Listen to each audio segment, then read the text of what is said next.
ቀሲስ ደመቀ የዚህ ወረዳ ቤተ ክህነት ስራ አስኪያጅና የደብሩ አስተዳዳሪ፣ ቀሲስ ገዛኸኝ የሀገረ ስብከቱ ልዑክ፣ እንዲሁም በዚህ ሀገረ ስብከት በቋንቋ የስብከተ ወንጌልን አገልግሎትን የሚያፋጥን ወንድማችን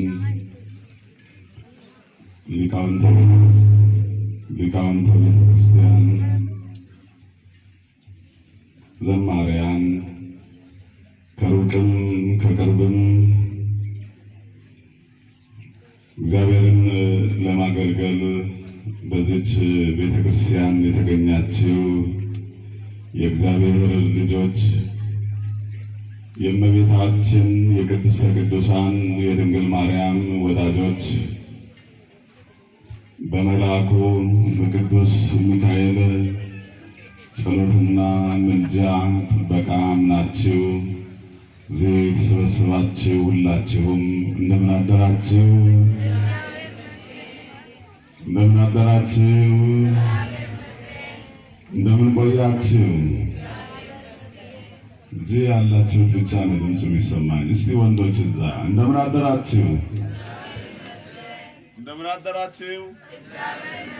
ወንዶች በልተዋል። እስቲ ልል ብላችሁ እግዚአብሔርን አመስግኑ።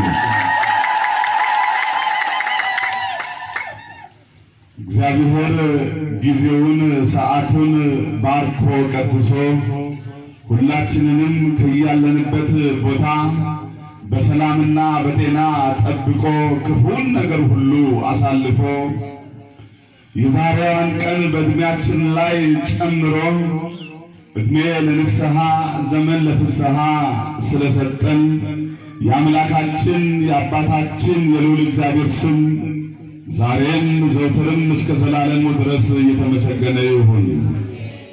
መልአኩ ቅዱስ ሚካኤል እስራኤል ዘሥጋን ከግብፃውያን የመከራ የግፍ አገዛዝ ነፃ አውጥቷቸው መዓልቱን በደመና ሌሊቱን ደግሞ በብርሃን እየመራቸው ሀገራቸው ከነዓን እንዲገቡ የረዳቸው ዛሬም የቅዱስ ሚካኤል አማላጅነት ሳይለየን ከክፉ ነገር ሁሉ እየጠበቀን በዓለም ስንኖር በዓለም ካለው ኃጢአት፣ ሞት፣ ፈተና፣ ችግር በአማላጅነቱ በጥበቃው ሳይለየን ሲራዳን የኖረ መልአክ ነውና አማላጅነቱ ከሁላችን ጋር ስለሆነ እግዚአብሔርን እስቲ እልል ብላችሁ ከፍ ባለ ድምፅ አመስግኑት። ይህም መልአክ መመስገን ይገባዋልና እስቲ ቅዱስ ሚካኤልን አመስግኑት።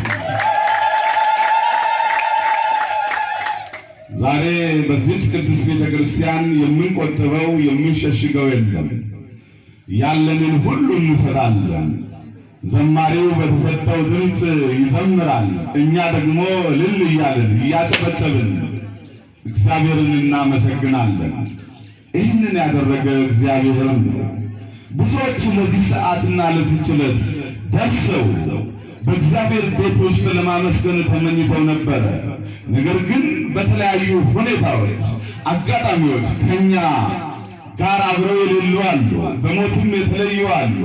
የተሻልን የበረታን ሆነን ሳይሆን እግዚአብሔር ግን ስለፈቀደ አምላካችን ግን ስለወደደ እኛን በዚህ ቤት በዚህ ስፍራ የሰማይ ደጅ ተብላ በምትጠራው ሰውና እግዚአብሔር ሰውና መላእክት በአንድ ላይ በሚዘምሩባት በሚያመሰግኑባት ፍኖተ ሎዛ ተብላ በምትጠራው አማናዊት ቅድስት ቤተክርስቲያን እንድንገኝ እንድናመሰግነው እንድናከብረው ያደረገን መድኃኔዓለም ኢየሱስ ክርስቶስ ነውና ለዚህ ገናና ያለማቋረጥ እልል እያልን እያጨበጨብን እናመሰግነዋለን።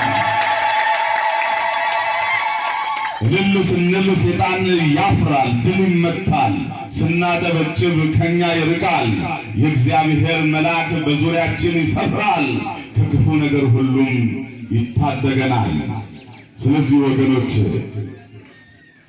አገልጋይ ወንድሞች ከኔ ቀጥለው የሚያገለግሉ አሉና ሳናበዛ ሁሉም ማገልገል ስላለበት እንደሚገባ በዓሉን በሚመለከት እንማማራለን። ወሚካኤልኒ ሊቀ መላእክት ወሚካኤልኒ ሊቀ መላእክት ይሁዳ ምዕራፍ 1 ቁጥር 9 የመላእክት አለቃ ሚካኤል ግን የመላእክት አለቃ ሚካኤል ግን በዚህ ርዕስ ነው የምንማማረው። የዚህ መጽሐፍ ጸሐፊው የሐዋርያው የቅዱስ ያዕቆብ ወንድም የሆነው ቅዱስ ይሁዳ ወይም ታዲዮስ ተብሎ የሚጠራው ነው። በይሁዳ ስም ሌላም ሰው ተጠርቷል። የአስቆሮቱ ይሁዳ ተብሎ የሚጠራው ጌታችን አምላካችን መድኃኒታችን ኢየሱስ ክርስቶስ ከመረጣቸው 12ቱ ሐዋርያት አንዱ ሆነው ይሁዳ ነበረ። የአስቆሮት ሰው ይሁዳ የእጁን ታምራት የቃሉን ትምህርት ሰምቶ ከጌታችን ከአምላካችን ከመድኃኒታችን ከኢየሱስ ክርስቶስ ጋር የነበረ በዋለበት ቦታ የዋለ ባደረበት ቦታ ያደረ ይሁዳ ነበረ። ለታላቅ አገልግሎት ለታላቅ ምስጢር የተጠራ ይሁዳ ነበረ።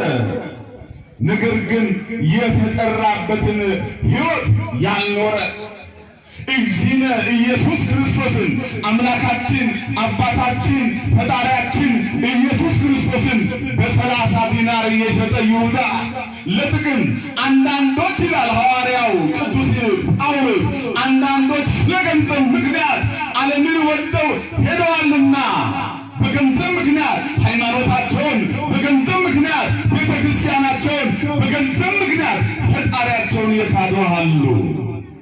ስለ ገንዘብ ብለው በገንዘብ ፍቅር ተታለው አባት ልጁን፣ ልጅ አባቱን፣ እናት ልጇን፣ ልጅ ደግሞ እናቷን፣ እህት ወንድሙን፣ ወንድም ወንድሙን አልገደለም ወይ ወገኔ?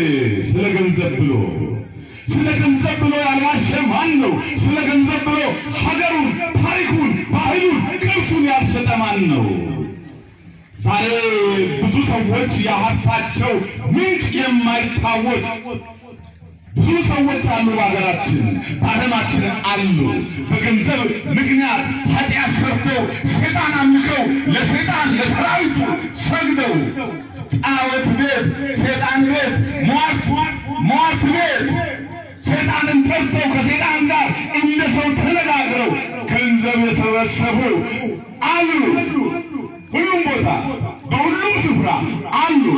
እኛ ግን ከዛ የተለየን እንድንሆን ነው ይህንን ወንጌል የምንማረው። እግዚአብሔር በኃጢአት ከሚገኝ ገንዘብ ሁላችንን የሚሰውረን ወገኖች፣ በድህነታችን እንድንሞት ያድርገን። እኛ ሌላ ተስፋ ያለንን፣ ሌላ መንግሥት ያለንን፣ የሰማይ ጥሪ ተካፋይ የሆንን በሰማይ ሌላ ስፍራ ያለንን፣ ለእርሱ የተለየንን የእግዚአብሔርን መንግሥት እንወርሳለን። የማይሻርን መንግሥት እንወርሳለን። የማይጠፋን መንግሥት እንወርሳለን። የማይወድምን መንግሥት እንወርሳለን ብለን ተስፋ የምናደርግንን ክብር፣ ምስጋና፣ ጌትነት ለአምላካችን ይሁን። እስቲ እልል ብላችሁ ይህንን ገናና አምላክ አመስግኑ። ምስጋናው ግን እያነሰብኝ ነው። ኧረ አመስግኑት ወገኖቼ።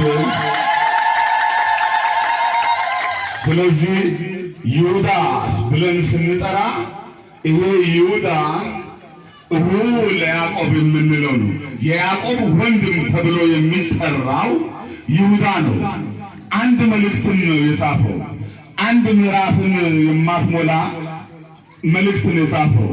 ነገር ግን ከ12ቱ ሐዋርያት መካከል አንዱ ይሁዳ ተብሎ የሚጠራ ይህ ታላቅ ሐዋርያ ነው። እንግዲህ ሐዋርያነት